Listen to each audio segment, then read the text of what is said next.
Hello, BookTube, and welcome to our first month of Marsathon, a BookTube celebration that I'm doing with a bunch of other co-hosts of the Barsoom novels, the Mars novels of Edgar Rice Burroughs, the famous creator of Tarzan of the Apes. We plan on doing discussion videos of each novel throughout the year, and there's even talk of live streams. Whether or not that will be possible is still up in the air, but nevertheless, when we originally came up, my co-host and I, when we originally came up with the idea for Marsathon, we didn't know that the year 2020 would be accursed in the history of mankind. We had no idea that that would be true. We thought it would be just one year among many.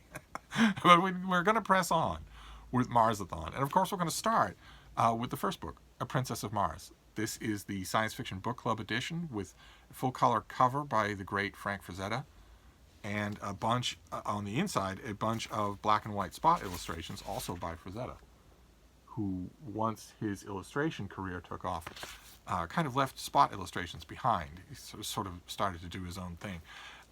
And the story starts off in Arizona, in 19th century Arizona, but not with John Carter.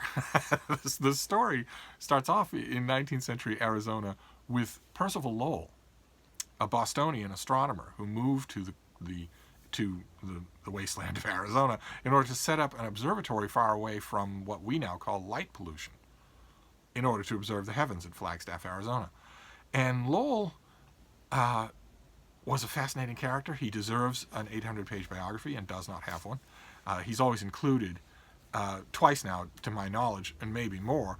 Biographers have decided to just lump all the Lowells together, to the Lowells of Boston, or the 7 Ages of the Lowell family, or whatever, rather than give Percival Lowell the book that he deserves. And I don't quite understand that, but nevertheless, Percival Lowell turned his eye towards Mars. By now you are familiar with that digging sound. It now happens in every video. That is my little Woola obsessively trying to make a bed out of a solid mattress. She cannot get it to move, but she keeps trying. What are you doing, baby? Huh? You're not making a bed. Why don't you sit down? I don't know. You're kind of strange. You are. You're kind of strange.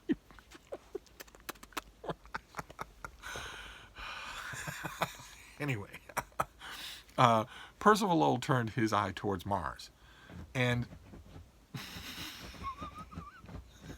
what he saw would shock you, because you can literally use a store-bought, cheap $20 telescope that you get at Costco, or could before the accursed year of 2020. You can use that cheap $20 telescope to see Mars in 100,000 times better detail than Percival Lowell ever did at his observatory.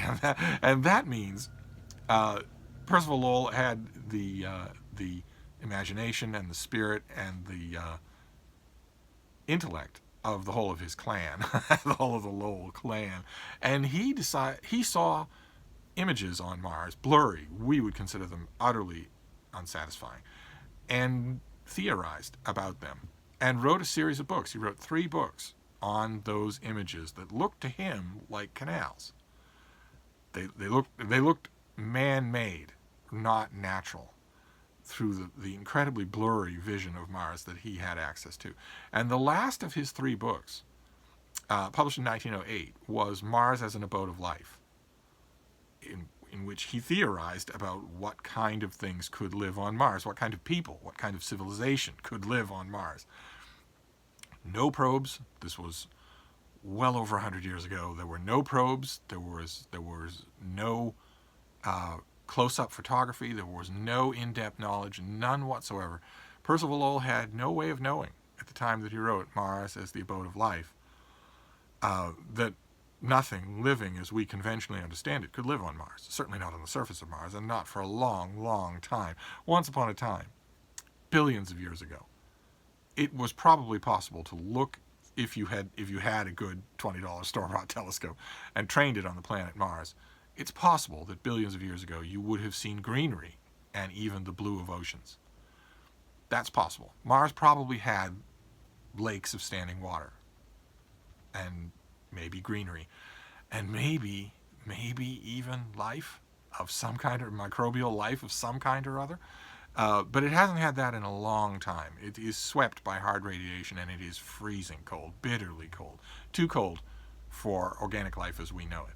It's possible that whatever organic life might have one time existed on Mars, we know to a fair degree of certainty that there was once upon a time flowing bodies of water on the surface of Mars.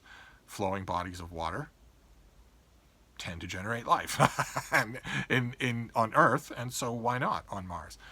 It's possible that if there was microbial life then, it migrated to the poles of Mars, which can still have water in ice form. They'll still have H2O, which we seem to think is necessary for life. It's possible that those microorganisms could have migrated below the surface. There might be catchments of water below the surface that we don't know about, where life could survive away from the surface of Mars. But there aren't great ruined buildings and canals funneling precious water from the poles, from the ice caps, to the parched inner parts of the planet. There is nothing like that. But to Percival Lowell, it looked like there was. And I have read Mars is the Abode of Life, and it's a very, very compelling book. I don't know if it's available on Project Gutenberg or free or anything like that. And I'm not sure how much interest it would hold for a reader in the year 2020 who knows. We know exactly what Mars looks like. We know it in every detail. We've sent craft that have gone there and filmed it and shot back those images so that we can see what a Martian sunrise looks like, what a Martian sunset looks like, what the wind sounds like on Mars, blowing against human-tempered steel. We now know all that, so I'm not sure how much Lowell's book would fascinate someone in the year 2020. I'd like to give it a try. I would love it if some enterprising publisher would come out with all three of those books in one omnibus, with a good introduction about Percival Lowell and lots of notes. That would be fantastic. I think that would be of deep interest to science fiction fans and also astronomy wonks. But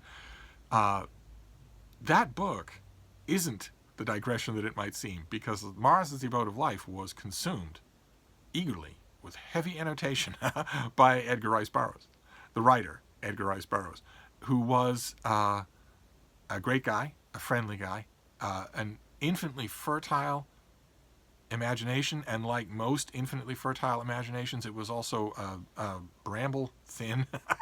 Usually when you have infinitely fertile imaginations, especially in hack writers, they come up with 20 great ideas before lunch, but they aren't deep ideas. And so that Edgar Rice Burroughs was the perfect type of writer to read Mars is the Abode of Life and think, there's a book here. There's a story here. What would that be like? A dying planet with maybe exotic civilizations grouped around canals, channeling precious, precious water from one of the only places left on the planet where it still exists in any kind of abundance. What would that world be like? And then we move to a different Arizona. We moved to the Arizona of 1866, which is the place that Edgar Rice Burroughs decides to set the beginning of A Princess of Mars. Princess of Mars was serialized in the pulps only 15, 16, 18 months later, after Percival Lowell's book, after Edgar Rice Burroughs consumed that book and started staring at the night sky. You can see the planet Mars, and you can easily tell that it's Mars because of its color. It wasn't long, in other words. It wasn't much longer than Edgar Rice Burroughs ever needed in order to germinate an idea. He was quick to his typewriter. It was one of the most endearing things about him. And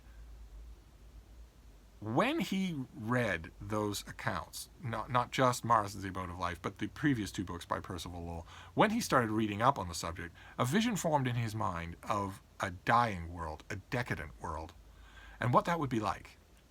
And we don't move far from Percival Lowell's Flagstaff, Arizona, to the Arizona Territory, where we find Captain John Carter, late of the Confederate States of America, who is prospecting a gold claim with a friend of his when they are attacked by Indians and have to run for their lives. And his friend dies.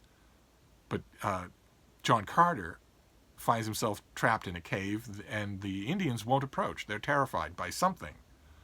He doesn't know what it is. He thinks that he hears something rustling around the back of the cave, but he can't be sure because he seems to be paralyzed.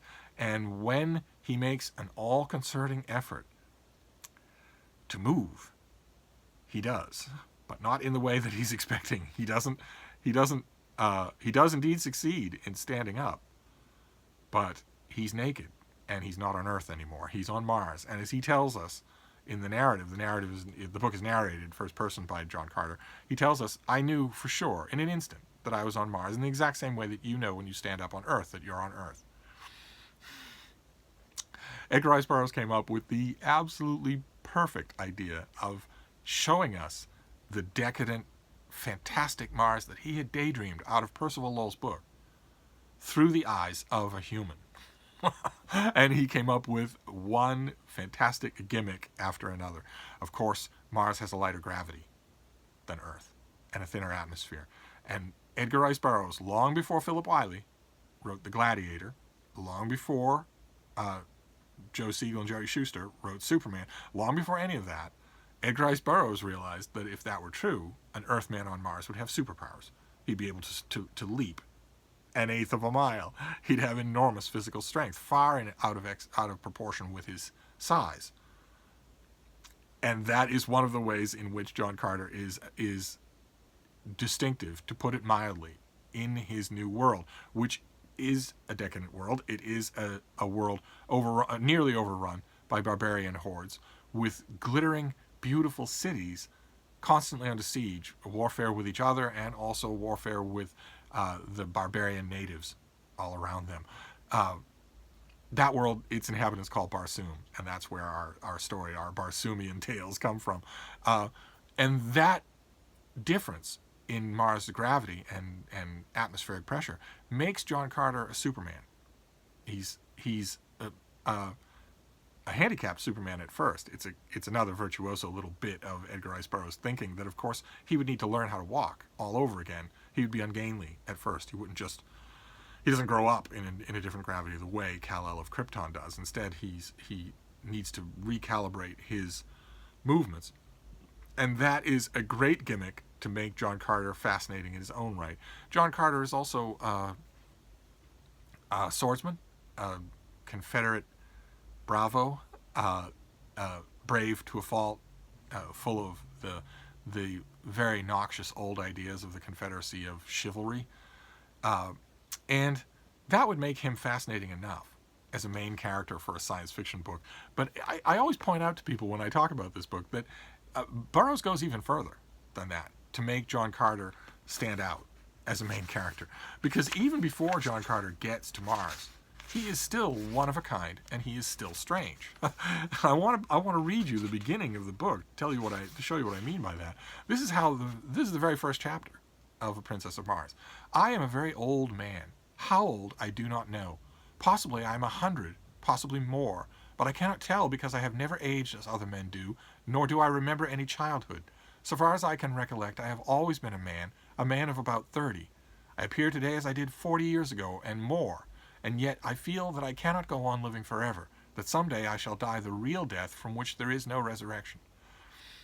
I do not know why I should fear death, I who have died twice and am still alive, but yet I have the same horror of it as you who have never died, and it is because of this terror of death, I believe, that I am so convinced of my mortality. Now, let's leave out the second half of that paragraph, where you're going to notice in this read-along, Edgar Rice Burroughs is not exactly Edith Wharton. Okay, he's a terrible writer. He can be very good, especially when describing landscape. His landscape description, I always love it, whether it's Mars or Earth or anywhere else. His landscape description is always first-rate. But he can lose himself. He can lose himself in a paragraph. The second half of that paragraph, that it's because I think I'm immortal that I know I fear death, or whatever it said, doesn't make any sense at all. But what about the first half? It's one thing to say, I'm in good shape. And it's one thing to say, I have only foggy memories of my early childhood. But this character isn't saying that. This character is saying, I look exactly the same as I did 40 years ago. I could be 100 years old, or more than that. That's not the hyperbole of someone who's saying, yeah, I'm aging fairly well. That's someone describing being an immortal. An unaging immortal. And that is weird. It's never touched on again. We know in the course of this novel, especially at the beginning and at the end, the bracketing gimmick at the beginning and at the end, a tomb that can only be opened from the inside. We know that John Carter's probably not, that none of the three different versions of his death that we seem to see in this book are probably real. And if we didn't know that in this first book, we certainly know it as the books go on, because the character just keeps coming back. That's never addressed, and I think it's absolutely fascinating. It means that John Carter was a fantasy character before he goes to Barsoom, which I think is great. It's just like Edgar Rice Burroughs, just toss in something like that and never deal with it again. But in any case, John Carter goes to Mars, to Barsoom, and he is lost. He doesn't know the language. He doesn't know the world at all. He barely knows how to walk because of his enhanced physical abilities. And he is taken in by a group of those native warriors that are constantly roving around the dead seabeds of the planet and basically attacking the more human inhabitants of Barsoom. These are the Tharks. They are enormous. They're 12 feet tall. They have 4 arms and 2 legs, but the middle appendages. Let me see. I'm sure that Frazetta drew a picture so you can see. Yes, there we go. We're told that those middle appendages can be used also as legs if they feel like going on 4 legs instead of 2. But the middle appendages have hands, not feet, so they can all hold weapons. There is John Carter springing into action against a Thark, against a green-skinned warrior. They're green-skinned, they have huge eyes, antennas, gigantic tusks, and they're warlike. But as John Carter comes to know the world of Barsoom, at least a little in this book, he realizes that it's a warlike world. He himself has always been a warlike person, living by his sword. He is a mercenary who lives by his sword. We're told that when he wasn't working for killing Americans for the Confederacy, he was also the hired sword of emperors and kings. We never get those adventures. We're never told anything about them, but nevertheless, he had them. And he is a master swordsman. And it just so happens that he goes to a Barsoom that is a perfect world for him, because there's constant fighting. The Tharks are constantly at war with each other, with different sects amongst themselves, and they're constantly at war with the red men of Mars, who look just like Earth humans, except they have coppery red skin. And they live in glittering cities, and they have airships and radium pistols, and they're all young, they're all beautiful, they live 1,000 years, and they don't suffer disease or decrepitude. And they tend to die violently because they live, the cities, the red Martian cities are always at war with each other. And they're always at war with the Tharks. And death by violence is the common thing among Barsoomians of all kinds. And it's not just because of the constant warfare, it's also because they have an elaborate martial code where you cannot disrespect someone without swords being drawn, and so on and so forth. And John Carter eventually comes to know that world. Gradually, he learns that world. First, through the Tharks that take him in. One Thark in particular, named Tars Tarkas, is a friend to him even before they can communicate with each other. And there's also a Martian dog, multi-legged. Almost all the creatures on Mars have multi-legs. Has led many Martian theorists, many Barsoomian theorists, fan fiction theorists, to say that the chain of evolution on Barsoom was from multi-legged insects. That explains why so many of the life forms on Mars have multiple legs. Edgar Rice Burroughs knew precious little about the science of his day. He knew precious little, but he gives us, nevertheless, a world that has many similarities with the homologies of Earth, but also many differences. The red men and women of Mars are very different from humans in a lot of ways. Most especially, the one that sticks out is that John Carter, being John Carter, of course, falls head over heels in love with a red Martian princess named Dejah Thoris. That's her on the cover, although Frank Frazetta, like so many artist of these stories neglects to give her the proper skin color. That's okay, I guess. And there we have, on the cover, you have a toppled Thark, and Frank Frazetta's idea of Woola, John Carter's Martian dog, in the background there. Dejah Thoris is a Barsoomian princess, and one of the things we learn about her and all other Barsoomian women is that she's oviparous. She doesn't give birth to a live young. She lays an egg. And as a result, we're told, has slightly smaller breasts. If I'm giving you, those of you who haven't read this book, I'm giving you an idea of how downright strange it can sometimes be. That is accurate. This is a weird head trip of a book. Also, something that I appreciated more rereading it for Marsathon, it's also a heck of an adventure story. Oh my, you can lose yourself in this.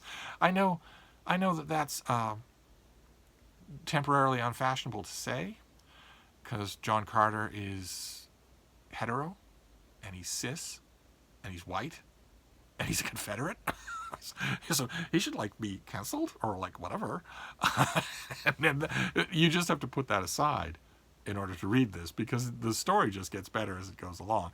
And when I was reading it, I was concentrating on Edgar Rice Burroughs. Never threw a punch in anger. Could have done a push-up to save his life. knew all the local delis, but had never been to a gym. and as far as I know, had never fired a gun in anger either. But he somehow had an awareness of the way to write adventure bravado. No one writes a hero better than this author does. No one writes the kind of take no prisoners action sequences like this also does. When there are many passages in The Princess of Mars, there are innumerable passages in the upcoming 2 books that just go on for paragraph after paragraph describing sword fights. And those of you who have never tried it, trust me when I tell you, it's hard to describe a sword fight in a way that keeps the reader's interest for even 2 sentences, much less 4 or 5 paragraphs. And Edgar Rice Burroughs could do it easily. Now, part of that was his own cultural heritage, which unfortunately we don't have anymore. He would have spent a lot of time watching Errol Flynn, watching great old orchestrated Hollywood sword fights on the big screen. We hardly see those anymore. The last time that it was done in any kind of earnest, it was still done tongue-in-cheek, and that was in A Princess Bride a long time ago, and done for comic effect, done for absurdity. But it used to be a standard of Hollywood adventure stories that the hero and the villain would have an elaborate sword fight at the end, and the choreography involved in those things was every bit as extensive and eye-poppingly beautiful as the choreography of Fred Astaire and Ginger Rogers. And Edgar Rice Burroughs would have steeped himself in that world. That could explain why it's so good. But it's not just sword fighting. I want to read you a bit here where John Carter is confronting Tal Hajus, who is the Jeddak of the Tharks. He is the leader of the Tharks, and he's a horrible monster, a sadistic brute. Not like Tars Tarkas at all, and not like a lot of other Barsoomians that John Carter has by this point in the novel met, who are crude but also noble. They are simpatico. They start to like what they see in him, and he starts to like what he sees in them. Not this guy though. He's just a villain. There we have him. Confronting John Carter and Dejah Thoris. But this is the scene where John Carter confronts him after Tal Hajus is screaming at his men to strap this human to a post so I can torture him to death and gouge out his eyes. How dare he criticize me in any way? But Tal Hajus has failed to read the room, as 2020's lingo has it.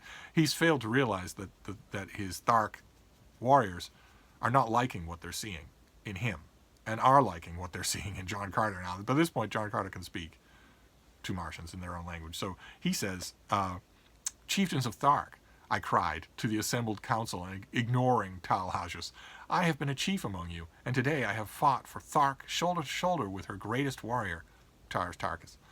You owe me, at least, a hearing. I have won that much today. You claim to be just people." And Tal Hajus tries to interrupt him. He just ignores him and keeps going. You are brave people, and you love bravery, but where was your mighty Jeddak during the fighting today? I did not see him in the thick of battle. He was not there. He rends defenseless women and little children in his lair, but how recently has one of you seen him fight with man? Why, even I, a midget beside him, felled him with a single blow of my fist. Is it of such that the Tharks fashion their Jeddaks? There stands behind me now a great Thark, a mighty warrior and a noble man. Chieftain, how sounds Tars Tarkas, Jeddak of Tharks? A roar of deep-toned applause greeted this suggestion, and John Carter goes on. It but remains for this council to command, and Tal-Hajus must prove his fitness to rule. Were he a brave man, he would invite Tars Tarkas to combat, for he does not love him, but Tal-Hajus is afraid. Tal-Hajus, your Jeddak, is a coward. With my own bare hands I could kill him, and he knows it. Now that is a little bit of dirty pool. John Carter knows perfectly well why he can beat this creature with his own bare hands, and it's because he has the advantage of having been born in a higher gravity. But still, the ringing of that prose, I loved it, and it's all throughout this book, which is not. I want to hasten to stress again. Edith Wharton. This is not Tolstoy at all. It's the writing is immediate. It's extremely effective. It's extremely colorful and evocative, but it's not technically good. And the book itself, the structure of it, oh my, oh my. The main plot line has a 7-year gap at the end, where the storyline just stops, and we're told 7 years later this happens. What on earth? Who tells a story like that? And it ends. The book ends totally unresolved. There's a major thing going on when suddenly John Carter finds himself transported back to Earth. Against his will. Without his volition at all. And there are other problems. There are other problems as well. There are problems for the wonky. I mentioned that this book was born in large part out of Percival Lowell. Out of Percival Lowell's observations. Out of Percival Lowell's great speculative works of science. Mars as the abode of life. And yet Percival Lowell, I don't think there's any evidence that he ever read this book. But if he did, he would have been horrified, because right away, you're not 2 chapters in before Edgar Rice Burroughs is getting details of what Percival Lowell's time knew about Mars wrong. Mainly, at least right away, dealing with Mars's 2 moons. Edgar Rice Burroughs gets. He got the whole scenario, the whole backdrop wrong, because of course Mars was never the home to decadent cities and canals shepherding water to the deserts and of the basins and whatnot. That has never been true. There was never any civilization on Mars. But even there, he couldn't be blamed. A lot of people speculated that the things that various astronomers had seen looked like canals. They looked built instead of natural. But in terms of the moons of Mars, Edgar Rice Burroughs is wrong from the start. He has their direction, their composition, their relative size, their speed. He has all of that wrong. All of that is wrong according to the astronomy of the day. It wasn't hard to follow Mars's 2 moons in Percival Lowell's day. And Percival Lowell would have been the first to say, well, I'm flattered, but... which has led, of course, it's led a lot of people to speculate what they speculate with the Tarzan novels of Edgar Rice Burroughs, which is that when the character has an outlandish adventure, it's in a different dimension. It's not. John Carter is not actually going to our Mars. He's going to a world in an alternate dimension named Barsoom. The same way that in the Tarzan novels, when Tarzan is wandering around in the jungle and comes across a lost Roman city or 80 million foreign lost civilizations or Lilliputians or monkey people or whatever, the speculation for a long time with Tarzan novels was that he's just walking through dimensional portals. And Tarzan mentions are germane because it was only the popularity, the enormous popularity of the first Tarzan novel that caused publishers to think that maybe the Martian books could continue, that maybe Under the Moons of Mars could be collected as a novel called The Princess of Mars, and that there could be future books. Tarzan is largely the wellspring of the fact that we have these as books at all, otherwise they'd be uncollected in pulps. But we do have them, and our read-along for March is the first of these, A Princess of Mars, which introduces John Carter. It introduces Woola and Dejah Thoris and Tars Tarkas and Kantos Khan and a whole bunch of other characters. Introduces the whole world of Barsoom with its decadent and yet strangely alluring technology, social viewpoints, attitudes, all that sort of stuff. And imagine an immense work of world building, of what science fiction and fantasy later came to call world building. And it continues. We are going to continue with Marsathon.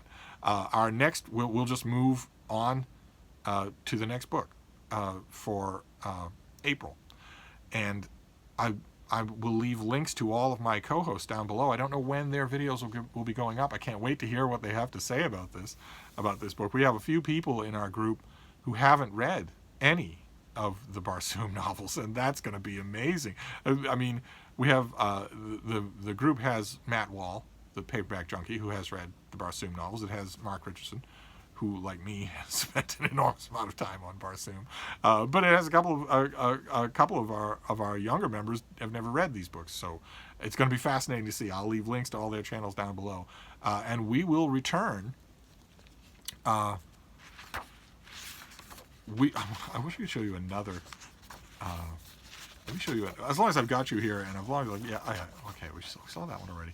I want to show you another of these Frank Frazetta spot illustrations, but we will return next time with Gods of Mars, which is I should have that one already. Oh, the problem is this is deckled edges, and that makes it hard to just flip through. In fact, you can't. That's the whole point. So, well, anyway, I'll leave you with a picture of the incomparable Deja Thoris and Woola, who I think is even prettier. and we will move on. I don't think I'll be showing you black and white spot illustrations for very long because Frank Frazetta stopped doing them. But I'm pretty sure they did at least a frontispiece for Gods of Mars. So we'll move on to the next book for April. So I'm going to wrap this up, and I will see you then. Thank you, BookTube.